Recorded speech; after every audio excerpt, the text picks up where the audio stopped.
नमस्कार, वंदे मातरम। मैं हूं श्यामगिरी। आप देख रहे हैं हमारा चैनल मुद्दा भारत का। मुद्दा भारत का यानी मुद्दा है महाराष्ट्र चुनाव का। चुनाव के तो बाद में चर्चा करेंगे। सबसे पहले आप चर्चा कर लेते हैं वोट के बारे में। सभी लोगों के फ़ोन आ रहे हैं, बहुत से लोगों के कमेंट्स भी आ रहे हैं कि जो वोटिंग का जो परसेंटेज है, जब तक नहीं बढ़ेगा तब तक हम जस्टिफाई नहीं कर सकते कि सही में क्या चुनाव में जस्टिफाई हुआ है। क्योंकि हर पार्टी का यही टारगेट होता है कि उनके फेवर में सबसे ज़्यादा वोटिंग हो। तो इसमें पार्टियां भी जो है धर्म के नाम से बढ़ चुकी है। जैसे बीजेपी और उनके सहयोगी पार्टी को कहा जाता है कि हिंदू पार्टी है। सेकुलर पार्टी में कांग्रेस और उनके सहयोगी दलों का नाम आता है। मुस्लिम पार्टी में एमआईएम का नाम आता है, समाजवादी पार्टी का नाम आता है। तो हम धर्म के नाम पर तो अपने आप को बांट लिए हैं, लेकिन जो हिंदुत्व की बात अगर हम कहें तो सब हिंदुस्तान के नाम पर हम यहाँ वोट कर, हिंदुस्तान के नाम पर हम रहते हैं। हिंदू एकजुट अगर हो रहे हैं तो मेरे ख्याल से ये सब नौबत ना आए बोलने की या चर्चा करने की।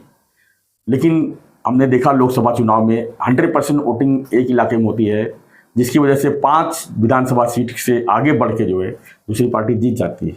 इसमें हम दोष किसी का नहीं देंगे, दोष देंगे सिर्फ voting of percentage, voting of Hindutva की। क्योंकि हिंदुत्व की बातें करें तो कहते हैं कि आएंगे तो मोदी ही, हम वोट क्यों दें। तो हमारे साथ दयानंद नेने जी हैं, सहयोगी हमारे राजनीतिक विशेषज्ञ हैं। इन्होंने काफ़ी स्टडी करके रखा है इन्होंने कि किस तरह वोटिंग का ध्रुवीकरण होता है और कैसे जो है हम जो है हिंदू मतदाता जो है किस तरह इस चुनाव के नाम पर खिलवाड़ करते हैं और बाद में दोष देते हैं कि मुस्लिमों ने 100% वोट दिया करके वो सरकार आ गई या वो चीज़ें आ गई सामने। तो हम दोष देने से पहले अपने दोष के बारे में हम चर्चा कर लेंगे। सर, क्या कहेंगे आप इसके बारे में? आप श्याम जी, 2 दिन पहले देवेंद्र फडणवीस जी का एक बयान आया था जहां पे उन्होंने कहा कि महाराष्ट्र में वोट जिहाद का अगर सामना करना है जी, यशस्वी रीत्या सामना करना है तो हिंदुओं को मतदान करना ये धर्म युद्ध समझ के चलना पड़ेगा जी। तो वोट जिहाद को धर्म युद्ध के नाम से यानी वोट जिहाद वर्सेस धर्म युद्ध हाँ जी, ऐसा करेंगे तो उस जाहिर है महाविकास आघाड़ी के और एमआईएम वगैरह बाकी सब ओवैसी की पार्टी वगैरह उनके ऊपर टूट पड़े हैं कि ये बांटना चाहते हैं, हिंदू मुस्लिम दंगे करवाना चाहते हैं वगैरह। पर ये स्टेटमेंट आने के बाद मैंने समझा कि अपने दर्शकों को हमें बताना हमारा फर्ज बनता है जी कि ये वोट जिहाद एग्जैक्टली है क्या, और उससे ही पैदा हुआ है वो बटेंगे तो कटेंगे का नारा जो योगी जी ने दिया हुआ है। अब तो मोदी जी भी कहने लगे हैं। और तो ये दोनों फ्रेजेस एग्जैक्टली क्या है और क्यों आई है, इसका थोड़ा हम अभ्यास करके दर्शकों के सामने रखें। देखो, आप सबको मालूम है कि धुले शहर की जो सीट थी लोकसभा की वो सबसे बड़ी चर्चा में रही। आपने भी अभी आपके शुरुआती बयान में बताया कि कैसे एक जगह के वोटर्स 5 जगह के असेंबली के ऊपर हावी होके वो सीट इनके हाथ से निकल गई। तो उसके स्टैटिस्टिक्स से हम शुरुआत करते हैं। उसके स्टैटिस्टिक्स से शुरुआत करने के पहले समझ लीजिए वोट जिहाद क्या होता है। तो मतदाताओं का ध्रुवीकरण करने के लिए उनका ब्रेन वॉश करना, ये तो मैं एकदम अपने बम्बईया लैंग्वेज में मैं आपको बता देता हूँ। ब्रेन वॉश कैसे करना, तो अनाप शनाप बातें उनको बताना, उनको उकसाना और फिर उन्हें कहना कि तुम जाके एक गट्ठा आपके सारे वोट ये उम्मीदवार को या ये पार्टी को दे दो। इसको वोट जिहाद कहते हैं। लोकसभा चुनाव के वक्त मराठा, मुसलमान और दलित ये तीनों का एक कॉम्बिनेशन बनाया महाविकास आघाड़ी ने। उनका महाविकास आघाड़ी का लक्ष्य था सिर्फ और सिर्फ मोदी जी को हटाना जी। उन्होंने क्या किया उसके लिए अपप्रचार जिसे कहते हैं, झूठा प्रचार, कि भारतीय जनता पार्टी अगर चुन के आती है, एनडीए अगर चुन के आती है तो संविधान खतरे में होगा। ये लोग संविधान को खतरे में डालने के लिए 400 पार की नारा लगाया। तो इसके लिए वो 400 का नारा लगाया है और वो संविधान को कैंसिल कर डालेंगे। सक्सेस रहे हो। फिर आरक्षण ये लोगों को रद्द करना है करके दूसरा ये किया। तीसरा यूनिफॉर्म सिविल कोड, फिर सीए, उसके बारे में भी मुसलमानों पे थोपा जाएगा और वो दोनों मुसलमानों के लिए मुसलमान के खिलाफ है, ये दोनों जो कायदे हैं वो, ऐसा एक अपप्रचार किया गया। इससे काफी बड़े पैमाने पे वोटरों का ध्रुवीकरण हुआ। और उसका एक सबसे बड़ा एग्जाम्पल, आगे और भी एग्जाम्पल देने वाले हैं जिससे आप सिर्फ चौंक नहीं जाओगे, हिल जाओगे। सबसे पहले धुले का एक एग्जांपल देते हैं। धुले लोकसभा में 6 विधानसभा जी, उसमें धुले रूरल जो विधानसभा थी उसमें भारतीय जनता पार्टी को 63,798 का लीड मिला था। उन्हें वोट मिले थे 1,38,9,000, कांग्रेस को मिले थे 76,000। सिंदखेड़ा बीजेपी को वोट मिले थे 1,11,000। मैं ऊपर के फिगर्स नहीं बता रहा हूँ, मैं सिर्फ पहले बता रहा हूँ। कांग्रेस को मिले थे 68,000, 43,000 का लीड मिला था बीजेपी को। तीसरी थी मालेगांव आउटर कॉन्स्टिट्यूंसी, जिसमें बीजेपी को मिले थे 1,27,000, कांग्रेस को मिले थे 72,000, 55,000 का लीड था बीजेपी के पास। चौथी थी बागलन में 1 लाख वोट मिले थे बीजेपी को, कांग्रेस को मिले थे 78,000, 22,000 का लीड था बीजेपी के पास। और पांचवी थी धुले शहर, जिसमें 93,000 वोट बीजेपी को मिले थे, 88,000 वोट कांग्रेस को मिले थे, 4,800 का लीड था। ये पांचों कॉन्स्टिट्यूएंसी मिला के बीजेपी के पास 1,90,000 का लीड था। और ये 1,90,000 का लीड देख के डॉक्टर सुभाष भामरे जो वहां के उम्मीदवार थे, उनके सिटिंग एमपी थे, उनके सारे समर्थकों ने पेड़ा बांटना और फटाखा फोड़ना चालू किया था। उनको क्या पता था कि अभी थोड़े टाइम में काउंटिंग सेंटर पे फटाखे फूटने वाले हैं। तो मालेगांव सेंट्रल, ये छठी जो असेंबली थी, उसका जब काउंटिंग शुरू हुआ, उसमें 1,98,000, लगभग 1,99,000 वोट मिले, 2 लाख, और बीजेपी को मिले 4,500 वोट, और 1,95,000 वोटों का लीड मिला कांग्रेस को। ये 1,90,000 का 5 जो कॉन्स्टिट्यूंसी थी उनका लीड वाइप आउट करके 3,800 वोट से कांग्रेस का उम्मीदवार जीत गया, प्रत्याशी। सुन लीजिए। ये तो खैर उस समय भी ये बातें आई थी, फिर हम इसको इस समय ताजा कर रहे हैं क्योंकि अभी विधानसभा चुनाव है। आपको याद दिला दें कि किस तरह से जो है अभी बीजेपी के जो सीट्स है कमजोर कैसे पड़े। ये धुले लोकसभा हुआ जी। मैं अभी आपको मुंबई का बताते हैं, महाराष्ट्र का ही बताता हूँ, ज्यादा मुंबई के है क्योंकि हम लोग थाने मुंबई में रह रहे हैं करके।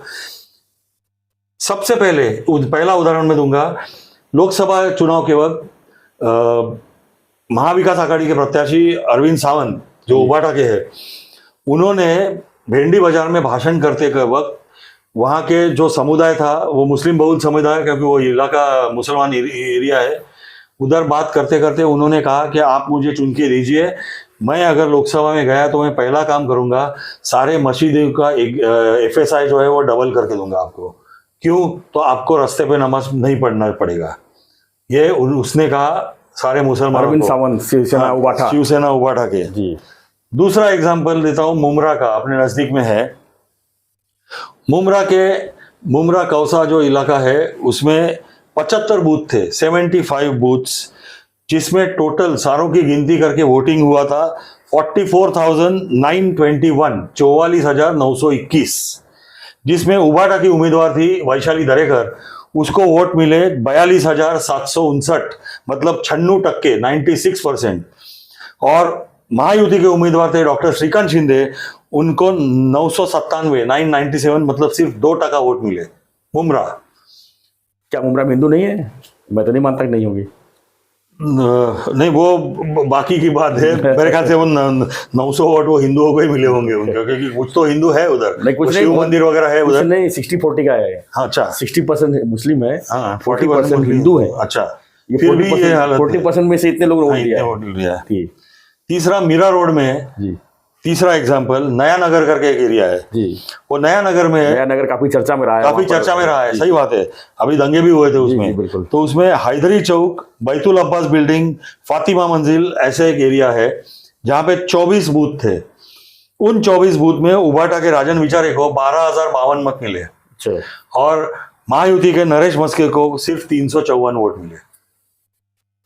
सर इसमें हम दोस्त वोटरों को ही दूंगा जो हिंदू वोट नहीं, है। आप पहले ये बता दे, मतलब वोटरों को भी ध्यान में आना चाहिए कि बार बार जब आप भी अपील करते हैं, हम लोग नहीं भी सर, अपील यहाँ पर- करते यहाँ पर हैं एक कि वोट होना चाहिए। वो नहीं, क्यों? यहाँ पर मैं आपको रोकूंगा थोड़ा सा, इसमें ये भी चर्चा कर लेते हैं कि अभी कुछ दिन पहले जो है बीजेपी के उपाध्यक्ष है, नाम नहीं याद आ रहा है मेरे को इस समय, उन्होंने जो है मालाड एरिया से लेके बोरीवली तक पूरा सर्वे किया था, वहाँ पर काफ़ी जगह रेड मारे थे, और उन्होंने देखा था कि pan card, duplicate pan card और आधार कार्ड के माध्यम से इतने वोटिंग कार्ड बनाए जा रहे थे, इतने वो इशू अपन बाद में लेंगे, क्योंकि उसके ऊपर भी मेरा थोड़ा स्टडी है, वो क्यों हुआ था जी, पर ये लिंक टूट जाएगी अपनी पहले।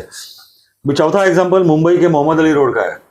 मोहम्मद अली रोड, जकारिया मस्जिद रोड, यूसुफ मेहर अली स्ट्रीट, मुर्गा मोहल्ला वगैरह जो इलाके हैं, वहाँ पे 11 बूथ जो थे, उसमें उबाटा के उम्मीदवार को 4,500 वोट मिले और भारतीय जनता पार्टी यूटी के उम्मीदवार को 147 वोट मिले। कमाल के कमाल। पांचवा भांडुप, जिसे मिनी कोकण कहते हैं हम लोग, और कल अपनी बात चल रही थी कि भांडुप में अमित ठाकरे को खड़ा करने का बात कर रहे थे हम सब। तो भांडुप में पठान कॉलोनी, दरगाह रोड, रहीम नगर, जमील नगर, सोनापुर, ऐसे जो सारे इलाके हैं, उधर लोकसभा में संजय दीना पाटिल उबाटा के उम्मीदवार को 4,400 वोट मिले थे। मीर कोटेचा यूटी के उम्मीदवार, उनको सिर्फ 820 वोट मिले। छठा एग्जाम्पल, ये तो आपकी आंखें खुली रह जाने वाली है सबकी, भिवंडी का है एग्जाम्पल। भिवंडी में बाया मामा सुरेश म्हात्रे थे, शरद पवार पार्टी के उम्मीदवार, और कपिल पाटिल केंद्रीय मंत्री थे, वो थे भारतीय जनता पार्टी एनडीए के उम्मीदवार। भिवंडी पश्चिम पहले लेते हैं, अजीम नगर, वाजा मोहल्ला, ये जो इलाका है भिवंडी पश्चिम में, उधर 83 बूथ थे। उन 83 बूथ में बाया मामा को मिले थे 52,773 में 52,773 वोट्स, और कपिल पाटिल को मिले थे 441 वोट्स। ये एक इलाके में 50,000 के ऊपर लीड ले लिया था। अभी भिवंडी पूर्व में जाते हैं तो उधर भी आरसीबीबी नगर और मिल्लत नगर करके जो एरिया है, उधर भी 76 बूथ थे। उन 76 बूथ में बाया मामा को 38,000 वोट मिले और कपिल पाटिल जी को 325। ये भिवंडी पूर्व और पश्चिम मिला के बाया मामा को 1 लाख वोट गिरे और कपिल पाटिल को 1,000 भी नहीं वोट मिले वहां पे, दोनों मिला के। मतलब कितना फटका बैठा है उनको इस एरिया से, वो मतलब इससे अपने को मालूमात गिरती है। फिर सिर्फ हम बंबई में नहीं रहेंगे, हम जरा महाराष्ट्र में और जगह जाते हैं, विदर्भ में जाते हैं, अमरावती। तो जल्दी बोलिए, वीडियो लंबा हो रहा है। अमरावती में जमील हाई स्कूल कॉलोनी करके एरिया है, वहां पे 36 बूथ है। उधर कांग्रेस को वोट मिले 25,748, बीजेपी को वोट मिले 126। और उसी में रूम नंबर 1 जो था एक बूथ, उधर कांग्रेस को वोट मिले 783, बीजेपी को 0। रूम नंबर 3 में बूथ था, उधर कांग्रेस को वोट मिले 871, बीजेपी को वोट मिले 0। भेंडी बाजार और एक इलाका, ये तो बहुत ही इंटरेस्टिंग ये है, क्या बोलते हैं उसको, एग्जाम्पल। 2019 में यूटी में अरविंद सावंत थे, बीजेपी शिवसेना यूटी के उम्मीदवार थे अरविंद सावंत। तो ये भेंडी बाजार के जो बूथ नंबर 157 है, उसमें अरविंद सावंत जी को 2019 में 0 वोट मिले थे और 2024 में मिले 711। और बूथ नंबर 178 जो है, उधर 1 वोट मिला था 2019 में अरविंद सावंत को, उम्मीदवार वही, पार्टी बदली, अभी मिले 537 वोट्स।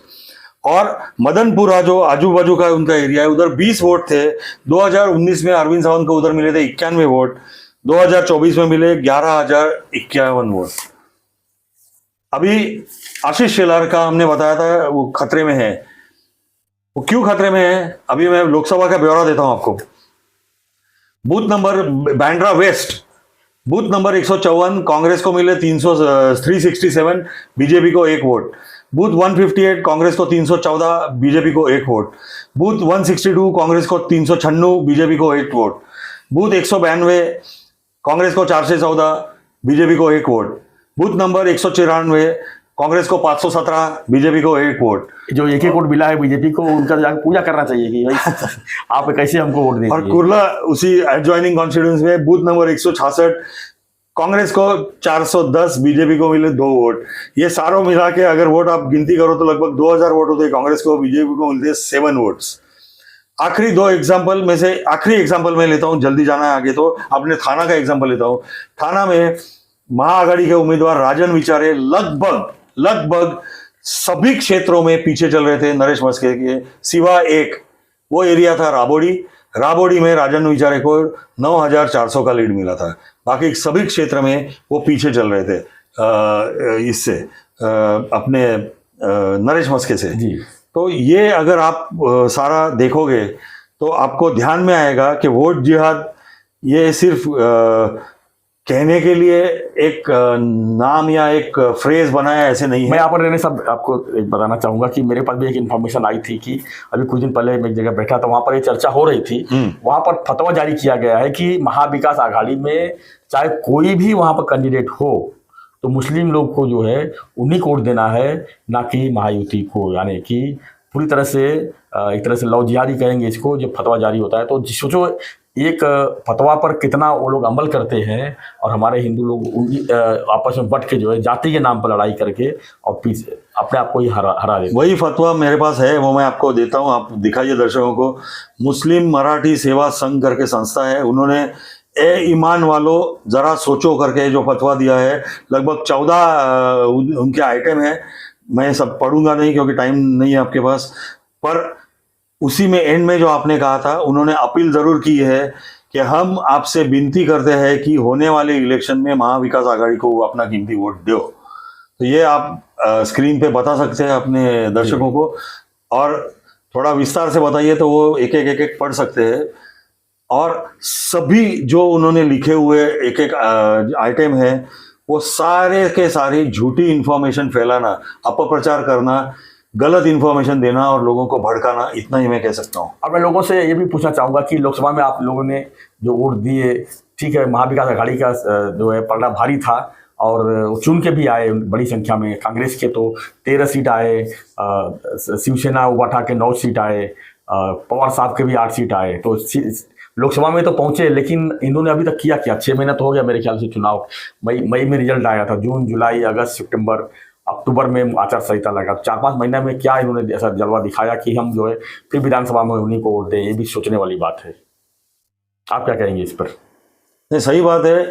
मैं दर्शकों को एक ही अपील करूंगा, मेरे को बहुत सारे फोन पे आते हैं, ये वीडियो देखते रहो, दूसरों को दिखाओ, और 20 तारीख तक रोज देखो, और जब वोट करने को जाओ तो किसको वोट करना आपको खुद मालूम पड़ेगा। कि जो नारा योगी जी ने दिया है, बटोगे तो कटोगे, ये हमेशा ध्यान में रखना। और जो देवेंद्र फडणवीस जी ने कहा है कि ये वोटों का, मतों का महायुद्ध है हमारे लिए ये इलेक्शन, ये ध्यान में रखना। और सबसे बड़ा एग्जांपल तो मैं ये देना चाहता हूँ कि 5 साल 2019 से लेके 2024 तक कोई मतलब सरकार चली, लेकिन दोनों पक्षों ने काम किया। मैंने 2.5 साल उनको मिला तो 2.5 साल इनको मिला। आपको खुद तय करना है कि कौन सही काम किया, कौन अच्छा काम किया, कौन महाराष्ट्र के हित के लिए काम किया, वो आप देख के तब जो है वोट दीजिए। लेकिन वोट दीजिए, मैं बार बार कह रहा हूं कि जब तक आप वोट नहीं देंगे हम चुनाव को जस्टिफाई नहीं कर सकते। अगर 50% लोग, 45% लोग वोट करेंगे तो 55% लोग क्या करते हैं? कम से कम 70 to 80% वोट जब तक नहीं होगा तब हम ये नहीं कह सकते कि चुनाव जो है, हमारा लोकतंत्र जो है सही दिशा में जा रहा है। लोकतंत्र कहाँ सही दिशा में जा रहा है? अगर आधे लोग भी वोट नहीं करेंगे तो कौन सा लोकतंत्र है हमारे देश में? एक तरफा लोकतंत्र है ये। तो आने वाले दिन में और भी मुश्किल हो सकती है अगर हम वोट नहीं करेंगे। तो वोट कीजिए, आप जस्टिफाई कीजिए। आपके इलाके में अलग अलग पक्ष के लोग खड़े हैं, 2 ही पक्ष है, या तो कांग्रेस को देना है आपको या तो बीजेपी को देना है, और दोनों ने ही 5 साल में दिखा दिया है कि कौन कितना काम किया है। तय करने में भी बहुत आसानी है। ऐसा नहीं कि 5 साल बीजेपी ने बहुत बर्बाद कर दिया, 5 साल महाआघाड़ी ने बहुत बर्बाद कर दिया। दोनों बारी बारी से काम किए, दोनों बारी बारी से रहे। 2.5 साल उनको मिला है, 2.5 साल इनको मिला है। ये अलग बात है कि मेजोरिटी आप लोगों ने जो है शिवसेना बीजेपी को दी थी, लेकिन 2019 में जो ड्रामा हुआ है, उद्धव जी ने एक कुर्सी के खातिर जो विपक्ष में जाके सत्ता बना ली है, वो तो हर कोई एक आश्चर्य वाली नज़र से ही देख रहा है। लेकिन बाद में फिर सत्ता वापसी हो गई। जो सही जगह आपने वोट दिया था उनकी सत्ता वापस आ गई, लेकिन आने के बाद उन्होंने कितना काम किया, कितनी योजनाएं लाई, हम लगातार वीडियो में बताते जा रहे हैं। इसके लिए आपको पूरी तरह से अमल करना है, समझना है, सोचना है, किसको वोट देना है। हमें महाराष्ट्र की तरक्की चाहिए, हमें महाराष्ट्र की जो कंपनियां जो हम दोष देते हैं कि बाहर जा रही हैं, वो वैसी बात नहीं है। एक तरह से भ्रमित किए जाने वाला ये सब बातें हैं कि जो कंपनियां यहाँ पे आती है गुजरात भेज दी जाती है या और जगह भेज दी जाती है। महाराष्ट्र में इतनी कंपनियां हैं, इतने काम करने वाले लोग नहीं मिल पा रहे हैं, बाहर से लोग आके काम कर रहे हैं। ये अगर ऐसा नहीं रहता तो बाहर से लोग आते क्यों यहाँ पर काम करने, अगर यहाँ पर काम नहीं मिलता। काम है, लोग करने वालों की कमी है, तो हम दोष नहीं दे सकते कि बाहर की कंपनियां आती है और उनको गुजरात भेज दिया जाता है। बड़ी बड़ी प्लांट लगे हुए हैं, यहाँ से लेके आप पूरे महाराष्ट्र में देख सकते हैं। हाँ, कुछ चीज़ें हैं जो जिसकी वजह से अगर कोई कंपनी यहाँ पर आती है, अगर उनको सही चीज़ें नहीं आने के बाद मुश्किल होती है तो चले जाते हैं कहीं और। उसका हम दोष जो है सरकार पर नहीं दे सकते। हाँ, जो योजनाएं उन्होंने लाई है, जो चीज़ें यहाँ पर हुई है सबके सामने है, तो आप सोचिए समझिए, वोट दीजिए, लेकिन वोट दीजिए। ये मत सोचिए कि छुट्टी है चलो पिकनिक मना के आते हैं, अरे आएंगे तो महायुति तो क्यों हम उनको वोट दें, आएगा महाअघाड़ी क्यों उनको वोट दें। ये सोच के मत कीजिए, लोकतंत्र का हिस्सा बनिए और तब जाके लोकतंत्र जिंदा रहेगा और हम भी जो है सही दिशा में जाएंगे। तो आपका क्या सुझाव रहेगा हमें कमेंट बॉक्स में लिखिए और बने रहिए हमारे साथ, देखते रहिए हमारा चैनल मुद्दा भारत का। चैनल को लाइक, शेयर और सब्सक्राइब जरूर करें। धन्यवाद सर, धन्यवाद, जय हिंद।